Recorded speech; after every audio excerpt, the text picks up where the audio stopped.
अस्सलाम वालेकुम, मैं हूं नोमान मलिक और आप देख रहे हैं एनटीवी एक्सप्रेस न्यूज़। अच्छा, आज हम लियाड़ी के जमात इस्लामी के फजलुर रहमान साहब के पास आए हुए हैं।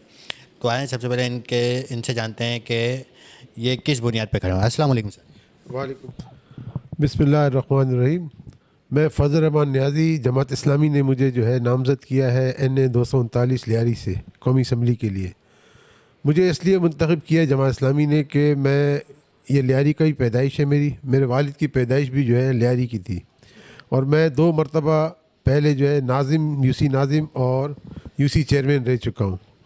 तो मेरी खिदमत है और लोगों की भी चाहत थी कि भाई फजल रहमान को जो है टिकट दिया जाए, तो इसलिए मुझे जमात इस्लामी ने लियारी से जो है नामज़द किया है NA 239 के लिए। अच्छा सर, लियाड़ी में तो बहुत सारे मसले हैं सर। जैसे सबसे पहले तो आज है सेवरेज का मसला।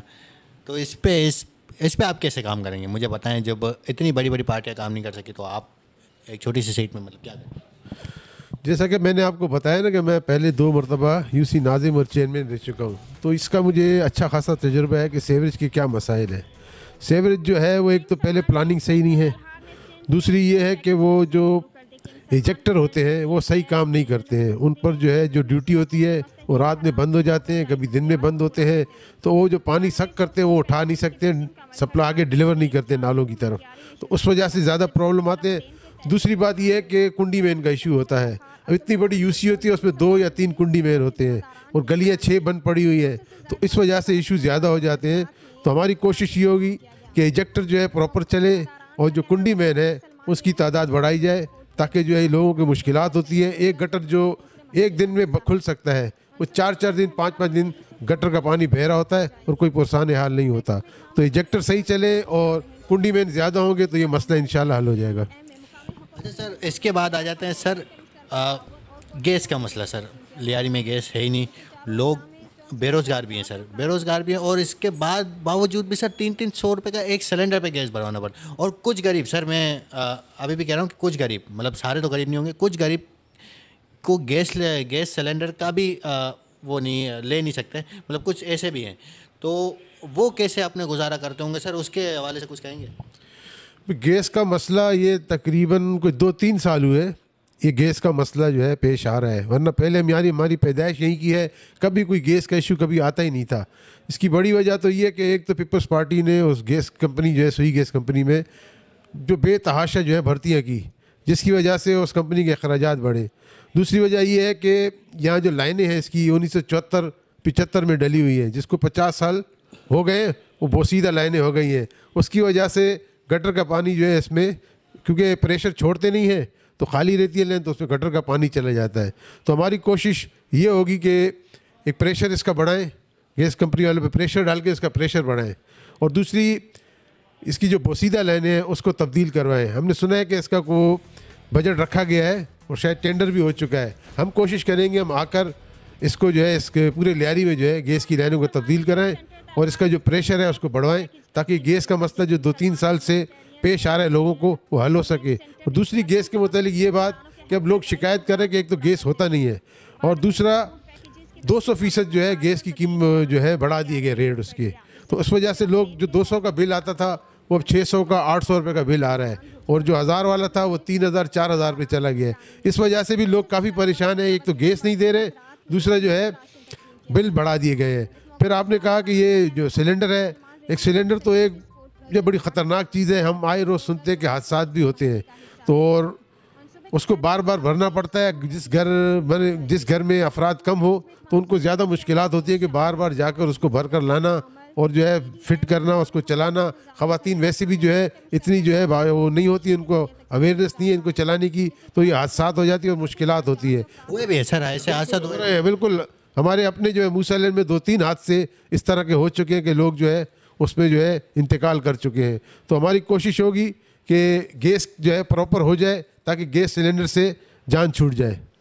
अच्छा सर, इसके बाद क्या इलेक्ट्रिक माफिया सर, इसके हवाले से क्या कहेंगे सर? ना बिजली है ना गैस है, फिर भी बिल बहुत आ रहे हैं। फिर इसके के इलेक्ट्रिक एक माफिया है, उसके ख़िलाफ़ जमात इस्लामी पिछले 5 साल से बल्कि 8-9 साल से भरपूर हाफिज़ नईमुर रहमान की क़यादत में मुहिम चला रही है। और जो के इलेक्ट्रिक है वो बदमाशी इसलिए कर रहा है कि उसको तकरीबन तमाम पार्टियों को जो है वो फ़ंड देती है उनके लोग उसने भर्ती किए हुए हैं। इस वजह से कोई भी हुकूमत आए, कोई भी पार्टी हो, वो के इलेक्ट्रिक को कुछ नहीं कहती है। अब हमने सुना है कि बाकायदा के इलेक्ट्रिक को 10 साल के लिए जो है उसको बाकायदा लाइसेंस दे रहे हैं। तो ये जो है बिल्कुल नाजायज़ है। हम तो कहते हैं कि के इलेक्ट्रिक का इदारा ख़त्म किया जाए और उसको वापस हुकूमती तहवील में लिया जाए, ताकि ये जो बढ़ते हुए बिल हैं और ये जो लोड शेडिंग है इससे छुटकारा हासिल हो। और ये लोग इस तरह करते हैं कि जहाँ लॉसेस होते हैं वहाँ जो लोग भर रहे हैं बिल उस पर डबल कर देते हैं बिल, और जो नहीं भर रहे हैं उसको कोई परवाह नहीं होता, लेकिन जो भर रहा है वो डबल बिल ट्रिपल बिल जो है जाकर भरता है। उसकी वजह से बाद लोग मेरे अपने मुशाहिदे में है, कोई जब 2000 वाला भरने वाला जो बिल होता है कई सालों से भर रहा होता है, लेकिन आप उसको 40,000 50,000 का बिल ठोक देते हैं, तो फिर वो क्या करता है, के इलेक्ट्रिक के इदारे में जाता है उसको सही कराने। वो कहते हैं ये आ गया है, ये आपने भरना है। तो उसके बाद मेरा अपना मुशाहिदा, मैं झूठ नहीं कह रहा हूँ, लोग कहते हैं भरते ही नहीं है, वो बिल्कुल भरना ही छोड़ देते। कभी हम इतने पैसे कहाँ से लाए, हमारे तो घर। एक 15,000 रुपये कमाने वाला बंदा वो 40,000 रुपये कहाँ से लाएगा? आप मतलब अब तो जॉब भी नहीं है लोगों के पास, तो ये भी बड़ा एक मसला है लोगों का। बिल्कुल, ये बहुत ज़्यादा मसला हो रहा है। इसी वजह से जो है जो लोग जो है बिल भरना अब छोड़ते जा रहे हैं। और अब जो है गैस कर भी यही सूरत हाल होने वाली है। मेरा तो अंदेशा यही है कि गैस दे नहीं रहे, ऊपर से बिल ज़्यादा, खुद का भी 2,000 रुपये बिल ज़्यादा आएंगे तो अब लोग गैस के बिल भी भरना छोड़ देंगे। सही। अच्छा, इसके बाद सर लियारी में सर बेरोज़गारी बढ़ी है, मतलब लोगों को कुछ नहीं मिल रहा तो कुछ नहीं मिला, लोग ठेले लगा लेते हैं सर। अब लोग इस पे मजबूर हैं। तो अब आम बंदा चाहता है कि मेरे पास 2 जॉब हो सकता है कि रात की हो तो 3 हो तो सोने पे सुहागा हो, कि एक बंदे से घर नहीं चलता। तो सर इस हवाले से क्या कहेंगे, लोगों की जॉब्स के हवाले से? देखिए, जॉब जो है वो एक बहुत बड़ा इशू है। पूरे मुल्क में जो है बेरोज़गारी आम है, और हमारी हुकूमतें जो इस तरफ कोई तवज्जो नहीं दे रही है। नौजवान डिग्रियां हाथ में लिए फिर रहे होते हैं, लेकिन उनको कोई रोज़गार नहीं मिलता। इसीलिए जमात इस्लामी ने बनो काबिल प्रोग्राम शुरू किया, जिसमें ये पिछले 6 महीने में जिनको कोर्सेज़ करवाए गए, तकरीबन 10,000 बच्चे जो है IT के जो है अपने कोर्स करके अब वो नौकरियों पर लगे हुए हैं। और अब तकरीबन 20,000 बच्चे और जो IT का कोर्स कर रहे हैं जमात इस्लामी के कायम किए हुए इदारों में, जो बने काबिल प्रोग्राम है। और तकरीबन कराची में इस वक्त 35 कैंपसेस हैं, जो हमारे खारादर में भी अब एक खुल चुका है, और लियारी में भी जो है 1-2 खड्डा मार्केट की तरफ वो खुल रहा है। तो इंशाअल्लाह जब IT स्किल जब डेवलप हो जाएगा नौजवानों में, तो इंशाअल्लाह रोज़गार कम हो जाएगा और बेरोज़गारी कम हो जाएगी। ये जमात इस्लामी है जो हुकूमत में ना होते हुए भी नौजवानों की फ़िक्र करती है और उनके रोज़गार का इंतज़ाम कर रही है। कि पीपल्स पार्टी ने इतने लोग भर्ती कर लिए हैं सुई नोटन गैस में या कोई भी ऐसे सरकारी जॉब पे, तो सर ये लिहाड़ी वालों को या कराची वालों को जॉब पे नहीं मिली, तो ये कौन सी मखलूक है सर? खलाई मखलूक तो नहीं है? देखें, ये जो पीपल्स पार्टी है ये अपनी सियासत करती नौकरियों के ऊपर है। तो लोगों को नौकरियों का आसरा देती है कि भाई आप हमारे साथ रहो, हम आपको जॉब देंगे, हम आपको सरकारी नौकरी देंगे। और जब मुंतखब हो जाते हैं तो फिर ये वो नौकरियां बेचते हैं अपने लोगों पर भी। ये जो है 2-2 लाख 3-3 लाख रुपए की ये नौकरियां बेचते हैं। तो इस वजह से जो लोग नहीं दे सकते वो महरूम रह जाते हैं नौकरियों से। और दूसरी वजह ये है कि अब हम देखते हैं कि इदारे जो है, जितनी सरकारी इदारे हैं वो प्राइवेटाइज हो रहे हैं। अब नौकरियां सरकारी इदारों में रही नहीं, और जो थी वो भर्ती कर चुके हैं इन्होंने।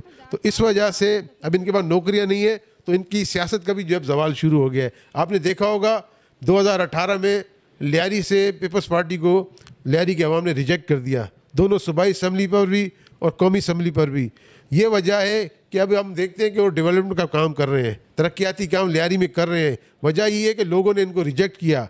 तो मैं लोगों से कहूँगा कि अभी 2024 के इलेक्शन है, अगर आपने लियारी में काम कराना है, क्योंकि सिंध गवर्नमेंट इनकी आ जाती है, वसाइल इनके पास होते हैं, अगर लियारी में आपने काम कराना है तो तीनों नशिस्तों से लियारी से पीपल्स पार्टी को बदर कर क्या करते बाहर निकाल दे, ताकि फिर ये है ये काम करेंगे। अगर आपने इनको मुंतखब कर दिया तो फिर ये दोबारा से काम लियारी के नहीं करेंगे। अच्छा सर, आवाम को कोई पैगाम? आवाम को मैं ये पैगाम दूंगा कि पिछले 75 साल से हम देख रहे हैं कि मुल्क जवाल की तरफ जा रहा है, बेरोज़गारी बढ़ रही है, तालीम घट रही है, अमन व अमान जो है ख़राब है, मईशत डामाडोल है, बेरोज़गारी बढ़ रही है। इसकी वजह ये है कि हमने ये जितनी बड़ी बड़ी पार्टियाँ हैं इनको आजमाया है, और ये सारी जो बदहाली है ये इन बड़ी पार्टियों की वजह से है। तो आवाम से मैं कहूँगा कि जमात इस्लामी को आजमाएं, 2024 के इलेक्शन में जमात इस्लामी को भरपूर सपोर्ट करें, भरपूर जो है वोट दें और इनको इक़्तिदार दिलाएं, क्योंकि जमात इस्लामी एक वाहिद जमात है जो आवाम की खिदमत पर यकीन रखती है। जमात इस्लामी हुकूमत में ना होने के बावजूद हम देखते हैं कि हर जगह पर खिदमत के काम कर रही है, चाहे इलाज का मसला हो, चाहे तालीम हो, चाहे रोज़गार का मसला हो, चाहे जो भी मसाइल हो, वो जमात इस्लामी हर जगह पेश है।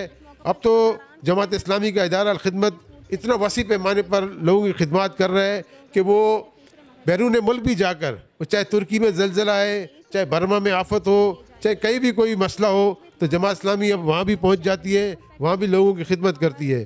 तो 2024 8 फरवरी का इलेक्शन मैं लोगों से कहूँगा कि जमात इस्लामी जो दयानतदार नुमाइंदे हैं उसके, आज तक जमात इस्लामी पर कोई करप्शन का दाग नहीं है। तो ऐसे लोगों को अगर आप मुंतखब करेंगे, जो जमात इस्लामी आप लोगों के दरमियान ही रहने वाले लोग होते हैं, ये कोई सरमायादार जागीरदार वडेरे नहीं होते हैं, इन्हीं गलियों में इन्हीं मोहल्लों में रहने वाले नुमाइंदे होते हैं। अगर आप इनको मुंतखब करेंगे तो आपके जो है मसाइल हल होंगे, वरना ये जागीरदार वडेरे सरमायादार और ये इलेक्टेबल को अगर आप मुंतखब करेंगे तो ये मुल्क जो है अब जिस नहज पर पहुंच चुका है ये और मुतहम्मिल नहीं हो सकता बर्बादी का। तो इसलिए ये मौका है कौम को कि वो जमात इस्लामी को इस मरतबा भरपूर सपोर्ट करे और ये मुल्क की जो नैया डूब रही है इसको बचाने में अपना किरदार अदा करें।